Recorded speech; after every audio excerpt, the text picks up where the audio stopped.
Invitée sur le plateau de C'est à vous, mercredi 8 février, Diane Kruger s'est exprimée sur sa carrière au cinéma.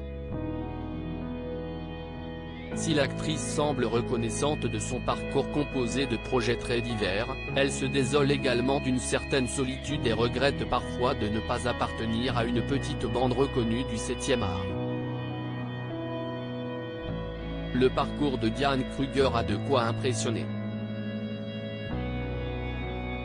D'abord connue dans l'Hexagone au début des années 2000 pour son interprétation de Call Girl dans Ni pour ni contre, bien au contraire, signé Cédric Clapiche, ou pour son premier rôle dans Mon idole, réalisé par son ex-époux Guillaume Canet, l'actrice d'origine allemande connaît finalement la renommée outre-Atlantique.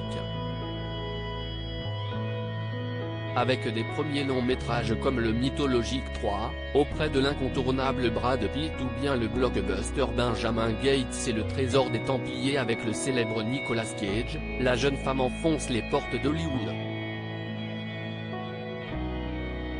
À la tête d'une longue carrière qui compte des projets autant à gros budget que plus indépendants, la compagne de l'américain Norman Reedus peut se targuer de son succès. Une réussite qui s'accompagne pourtant de quelques regrets, à en croire les confidences de la jeune maman sur le plateau de C'est à vous mercredi 8 février.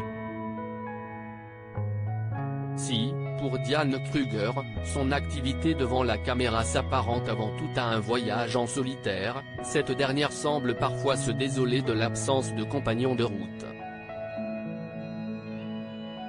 Des difficultés à trouver sa place sur le plateau de l'émission, celle qui a connu des débuts difficiles au cinéma reconnaît que, si elle ne s'est jamais limitée à un certain type de registre, cette diversité l'a parfois conduite à ne pas pouvoir trouver sa place. Quelque part si est une grande chance, et en même temps des fois je le ressens un peu douloureusement, parce que si est vrai, on ne sait pas trop où me placer, remarque-t-elle.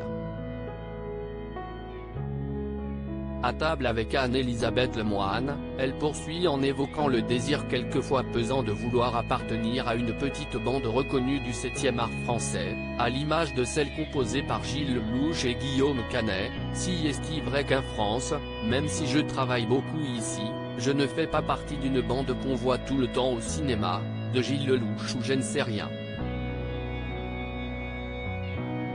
Faire bande à part n'a apparemment pas que du bon.